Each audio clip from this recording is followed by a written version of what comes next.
प्रज्ञा सातव यांच्या भाजप प्रवेशानं काँग्रेसचं काही नुकसान झालं नाही, पण तरीही या प्रवेशाच्या निमित्तानं महाराष्ट्रातल्या राजकारणाची पुढची वाटचाल कशी असणार आहे हे मात्र यातून स्पष्ट झालंय। दिल्लीतल्या महाशक्तीसारखं फडणवीसांनाही महाराष्ट्राच्या राजकारणात सर्वशक्तिमान नेता व्हायचंय। भाजपच्या लेखी विरोधकांची ताकद ही मेलेल्या सापासारखी आहे का? फडणवीसांनी काहीच राजकीय ताकद नसलेल्या प्रज्ञा सातव यांना भाजपमध्ये का घेतलं? या प्रवेशाच्या निमित्तानं फडणवीसांनी खूप लांबवर नेम मारलाय का? एका नेमात त्यांनी 3 पक्षी मारलेत का? हे 3 पक्षी कोणते आहेत? या सगळ्यांचा अर्थ काय हेच तुम्हाला मी या व्हिडिओमध्ये उलगडून सांगणार आहे। नमस्कार, मी ज्ञानेश्वर रेड्डी, तुम्ही पाहताय टीओडी मराठी। सुरुवातीला आपण काँग्रेससाठी काही योगदान नसलेल्या पण देवेंद्र फडणवीसांच्या सर्वशक्तिमान बनण्यात योगदान देणाऱ्या प्रज्ञा सातव कोण आहेत हे जरा बघूयात। प्रज्ञा सातव कोण आहेत? काँग्रेसचे दिवंगत नेते राजीव सातव यांच्या पत्नी डॉक्टर प्रज्ञा सातव यांची अशी ओळख आहे। राजीव सातव हे हिंगोलीचे खासदार राहिलेत। 2014ला मोदी लाटेत महाराष्ट्रातून निवडून आलेल्या 2 खासदारांमध्ये सातव यांचा समावेश होता। तसंच सातव हे लोकसभेतील विरोधी पक्षनेते राहुल गांधी यांचे जवळचे मित्र म्हणून ओळखले जायचे। राहुल गांधींच्या सर्व महत्त्वाच्या मोहिमांची जबाबदारी देखील सातव यांच्याकडे होती। महाविकास आघाडीचे सरकार असताना प्रदेशाध्यक्ष बदलाच्या चर्चेवेळी देखील सातव यांचं नाव आघाडीवर होतं। नाना पटोले यांना संधी मिळाली। कोरोना काळात सातव यांचं अकाली निधन झालं। मित्राची आठवण म्हणून राहुल गांधींनी कोणतंही राजकीय कार्य नसलेल्या डॉक्टर प्रज्ञा सातव यांना विधान परिषदेवर पाठवलं। पुन्हा 6 वर्षासाठी नव्यानं संधी दिली। दरम्यानच्या काळात प्रज्ञा सातव यांच्या सासूबाई काँग्रेसमधील जुन्या जाणत्या नेत्या माजी मंत्री रजनीताई सातव यांचं वयोमानानं निधन झालं।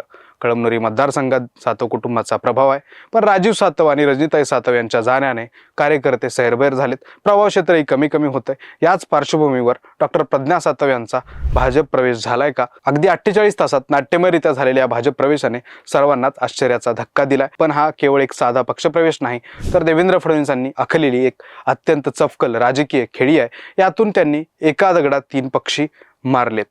पहिला पक्षी सतेज पाटील। सातव यांना काँग्रेसच्या आमदारकीचा राजीनामा देऊन भाजपमध्ये घेण्यामागं फडणवीसांचा सर्वात मोठा आणि तात्काळ उद्देश आहे, तो म्हणजे विधान परिषदेतील विरोधी पक्षनेतेपदाचा काँग्रेसचा दावा कमजोर करणं। अंबादास दानवे यांचा कार्यकाळ संपल्यापासून हे पद रिक्त आहे। अधिवेशनादरम्यान काँग्रेसने विरोधी पक्षात सर्वाधिक 8 आमदार असल्याच्या बळावर सतेज पाटील यांच्या नावाचा प्रस्ताव सादर केला होता आणि विरोधी पक्षनेत्याशिवाय कामकाज चालू देणार नसल्याचा ठाम इशारा दिला होता। मात्र प्रज्ञा सातव यांच्या एका राजीनाम्याने हे सर्व गणित आता फिसकटलाय। महाराष्ट्र विधान परिषदेत एकूण 78 सदस्य असतात।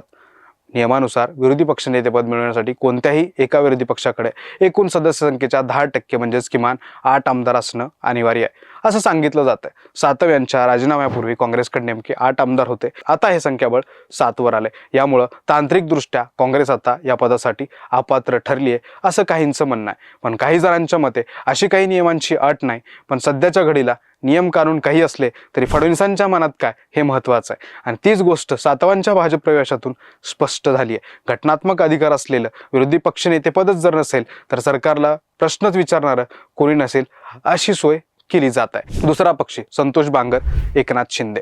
उद्धव ठाकरेंनी महाविकास आघाडीचा प्रयोग केल्यानं महाराष्ट्रात भाजपच्या 100% भाजप या जुन्या स्वप्नाला खीळ बसली होती। पण फडणवीस पुन्हा मुख्यमंत्री झाल्यानंतर आत्मनिर्भर भाजपच्या दिशेनं वाटचाल सुरू आहे। त्याच वाटचालीसाठी सातव यांना कळमनुरी मतदारसंघात ताकद देऊन शिंदे गटाचे विद्यमान आमदार संतोष बांगर यांच्या पुढे आव्हान निर्माण केलं जात आहे। 2029च्या निवडणुकीची तयारी असल्याचं सांगितलं जात आहे। त्यामुळे सातवांच्या भाजप प्रवेशानं काँग्रेसला धक्का बसला असला तरी झटका हा एकनाथ शिंदेंना बसल्याचं जाणकारांचं म्हणणं आहे। तिसरा पक्षी काँग्रेस नेतृत्व राहुल गांधी। डॉक्टर प्रज्ञा सातव या घराणेशाहीचं प्रोडक्ट आहेत। आमदार करण्याआधी आणि आमदार झाल्यावरही त्यांच्या राजकीय कार्याची कोणतीही चुणूक ना राज्यात दिसली ना कळमनुरीत दिसली।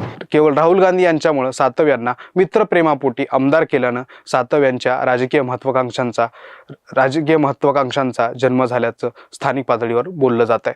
या प्रवेशाच्या निमित्तानं फडणवीसांनी आपण राहुल गांधींच्या जवळच्या लोकांनाही फोडू शकतो हे दाखवून दिलंय। यामुळे दिल्लीतील भाजपच्या हायकमांड समोरही फडणवीसांचं वजन वाढण्याचं काम झालंय। तसं राजीव सातव हे फडणवीसांचे समवयीन आहेत। त्यांचे सर्वपक्षीय नेत्यांसोबत मैत्री संबंध होते। फडणवीसही त्यांचे मित्र होते। हीच मैत्री प्रज्ञा सातव यांना भाजपमध्ये आणण्यासाठी कामी आल्याचंही सांगितलं जातंय। फडणवीसांच्या या खेळीबद्दल तुम्हाला काय वाटतं? या खेळीने देवेंद्र फडणवीस हे महाराष्ट्रातील सर्वशक्तिमान नेते होतील का?